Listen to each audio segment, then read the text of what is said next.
এরকম এই যে এই লোকটা দেখতে পাচ্ছেন এটা কিছুক্ষণের মধ্যে স্ট্রোক করবে এবং স্ট্রোক করলে কীরকম হয় সেটা দেখাবে আর কি। দেখেন এই লোকটা দেখেন কথা বলতেছে, কথা বলতে বলতে হঠাৎ করে তার কথা দেখেন অস্পষ্ট বা জড়ায় যাচ্ছে, এই মানুষটা সেটা বুঝতে পারতেছে।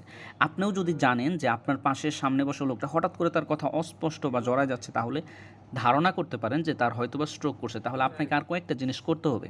এই কয়েকটা জিনিস আপনি যদি জানেন তাহলে আপনি নিজে করতে পারেন, আর যদি না জানেন তাহলে এমন কাউকে ডাক দিবেন যে এই বিষয়টা জানে।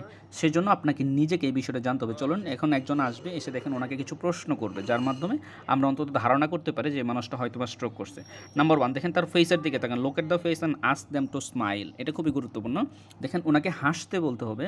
ওনাকে হাসতে বললে যেটা হবে, ওনার মুখের একদিক বেঁকে যাবে, আরেক দিক বাঁকবে না। এটা কিন্তু খুবই গুরুত্বপূর্ণ। ঠিক মতো হাসতে পারবে না। আমরা যেভাবে হাসি সেভাবে হাসতে পারবে না। এটা হচ্ছে খুব গুরুত্বপূর্ণ। প্রথম কথাটা কি বলছিলাম, তার কথা জড়ায় আসবে, এরপর সে হাসতে পারবে না এবং তার হাতগুলা দেখেন উপর দিকে তুলতে বলবেন। দেখেন এই হাতটা সে উপর দিকে তুলতে পারতেছে, বাট এই হাতটা সে একা একা উপর দিকে তুলতে পারতেছে না।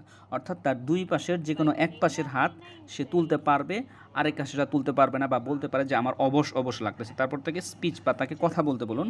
খেয়াল করবেন যে তার কথা জড়ায় আসতেছে, তার কথা স্পষ্ট না।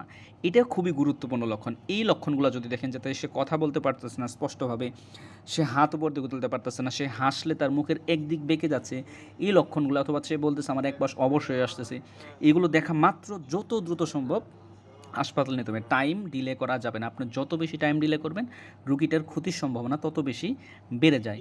আপনি স্বাস্থ্যসেবায় ফোন দিতে পারেন। আমাদের বাংলাদেশের যে স্বাস্থ্যসেবা নাম্বারটা, অর্থাৎ 16263 16 263, এই নাম্বারে কল দিয়ে আপনি জানতে পারেন যে আমি কী করব, অথবা আপনি 999-এ কল দিতে পারেন, অথবা ইমিডিয়েটলি খুব দ্রুত হাসপাতালে যাওয়ার ব্যবস্থা করতে হবে। এখানে খেয়াল করুন, এখানে একটু বলে দিচ্ছে ফেসের দিকে তাকাইতে হবে। ফেস গুরুত্বপূর্ণ। ফার্স্ট দিয়ে আমরা মনে রাখতে পারি এফতে হচ্ছে ফেস। ফেস যদি একদিকে বেঁকে যায় তাহলে আপনি ভাবতে পারেন যে হয়তো বা লোকটা স্ট্রোক করছে। এরপরে যেটা গুরুত্বপূর্ণ সেটা হচ্ছে কি, একটা একটা করে এখান হবে এ এস টি। এতে হচ্ছে আর্ম বা বাহুয়া বা হাত। সে একদিকের হাত বাঁকাইতে পারবে বা তুলতে পারবে, আরেক দিকের হাত উপর দিকে তুলতে পারবে না। একদিকে অবশ ফিল করবে, আরেক দিক তুলতে পারবে। এটা কিন্তু স্ট্রোকের খুবই খুবই গুরুত্বপূর্ণ লক্ষণ। এরপর হচ্ছে এজ বা স্পিচ। সে কথা বললে কথাগুলো জড়ায় আসবে। আপনি যখন বলবেন যে নর্মাল কথাবার্তা একটা কিছু জিজ্ঞেস করতে, যে তোমার নাম কি, সে ঠিকমতো অস্পষ্টভাবে বলবে, ঠিকমতো বলতে পারবে না। এটাও খুবই গুরুত্বপূর্ণ। আর টিতে হচ্ছে কি, টিতে হচ্ছে টাইম।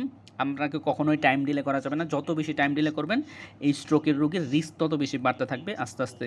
এই জন্য খুব দ্রুত, যত দ্রুত পারেন হাসপাতালে নিয়ে যাবেন। ধন্যবাদ সবাইকে। আসসালামু আলাইকুম। স্বাস্থ্য বিষয়ক পরামর্শ পেতে আমার চ্যানেলটা সাবস্ক্রাইব করে রাখতে পারেন।